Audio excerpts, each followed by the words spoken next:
அனைவருக்கும் எங்கள் இனிய வணக்கம். இந்தியாவில் உள்ள முக்கியமான சிறப்புகளில் ஒன்று கோவில்கள். மக்கள் கோவில்களுக்கு மன நிம்மதி பெறவும், தனது பாவங்களை தீர்க்கவும், கடவுளை காணவும் செல்கிறார்கள்.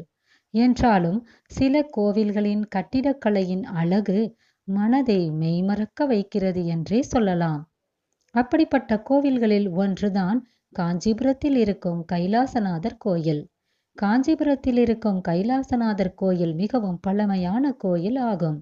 இக்கோயிலை 7ஆம் நூற்றாண்டில் பல்லவ மன்னனான ராஜசிம்மன் கட்டினார். அவரின் மறைவிற்கு பிறகு அவருடைய மகனான மகேந்திரவர்மன் தான் காஞ்சி கைலாசநாதர் கோயிலை கட்டி முடித்தார் என்று சொல்லுகிறார்கள். இக்கோவில் 5000 வருடம் பழமை வாய்ந்தது. இக்கோயிலின் கட்டிட அமைப்பு திராவிட கட்டிடக்கலையை பறைசாற்றுவதாக உள்ளது. இங்குள்ள ஓவியங்கள் அஜந்தா குகையில் உள்ள ஓவியங்களின் பாணியிலேயே உள்ளது என்பது குறிப்பிடத்தக்கது. மற்ற கோவில்களைப் போல இந்த கோவிலின் பிரகாரத்தை சுற்றி வர முடியாது. பிரகாரத்தை சுற்றி வர சிறிய துவாரமே உருவாக்கப்பட்டிருக்கிறது. அதைவிட பிரகாரத்தை சுற்றிவிட்டு வெளியே வருவதற்கு அதைவிட சிறிய துவாரமே இருக்கிறது. இதை பிறப்பு முதல் இறப்பு வரை என்று குறிப்பிடுகிறார்கள். இந்த பிரகாரத்தை சுற்றி வருவது தாயினுடைய கருவறைக்குள் சென்று வாழ்ந்துவிட்டு வருவதற்கு சமம் என்று சொல்லுகிறாங்க. இக்கோயிலை தென் திசை கைலாயம் என்று சொல்லலாம்.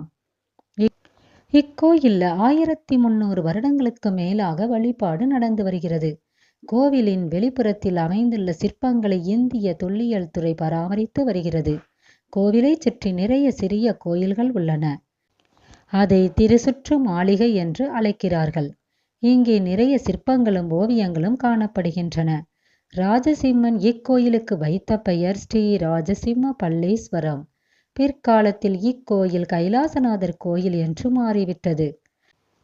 ராஜசிம்மன் இக்கோயிலின் பணியில் தான் மட்டும் ஈடுபடாமல் தன் மனைவியையும் மகனையும் சேர்த்து ஈடுபடுத்தினார் என்பது குறிப்பிடத்தக்கது. ராஜராஜ சோழன் ஒருமுறை காஞ்சி கைலாசநாதர் கோயிலுக்கு சென்றபோது இக்கோயிலின் கட்டிடக்கலையை பார்த்து வியந்து போனாராம். இக்கோயிலின் வெளிப்புறத்தில் யாழி சிலைகள் உள்ளன. அதன் மீது அமர்ந்திருக்கும் வீரனின் முகம் ஒவ்வொரு சிலைக்கும் மாறுபடுகிறது என்பது வியப்பாக உள்ளது. கோவில் முழுவதும் சிம்ம யாழிகள் இருப்பதற்கான காரணம் ராஜசிம்மன் போரிலே சிங்கம் போன்றவர் என்பதை சுட்டிக்காட்டுவதற்கே ஆகும். கைலாசநாதர் கோயில்ல உள்ள சிவலிங்கம் 10 அடி உயரம் கொண்டது. போர்க்காலங்களில் இக்கோயில் சரணாலயம் போல பயன்பட்டது.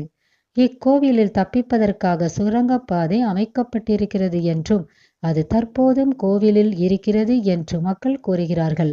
இக்கோயில்ல 50க்கும் மேற்பட்ட சந்நிதிகள் உள்ளன. இங்கே வந்து சிவனை வணங்கிவிட்டு சென்றால் ராகுவினால் பாதிப்புகள் ஏற்படாது என்று நம்பப்படுகிறது. இக்கோயிலில் உள்ள கர்ப்ப கிரகத்தை சுற்றி வந்தால் நிச்சயமாக மோட்சம் கிடைக்கும் என்பது ஐதீகம். பழமையான கோயில் என்பதையெல்லாம் தாண்டி இக்கோயிலின் கலைநயத்திற்காகவே சென்று ரசித்துவிட்டு வரலாம். உங்களுக்கும் வாய்ப்பு கிடைத்தால் நீங்களும் சென்று இந்த அதிசய கட்டடக்கலையை பார்த்து ரசியுங்கள்.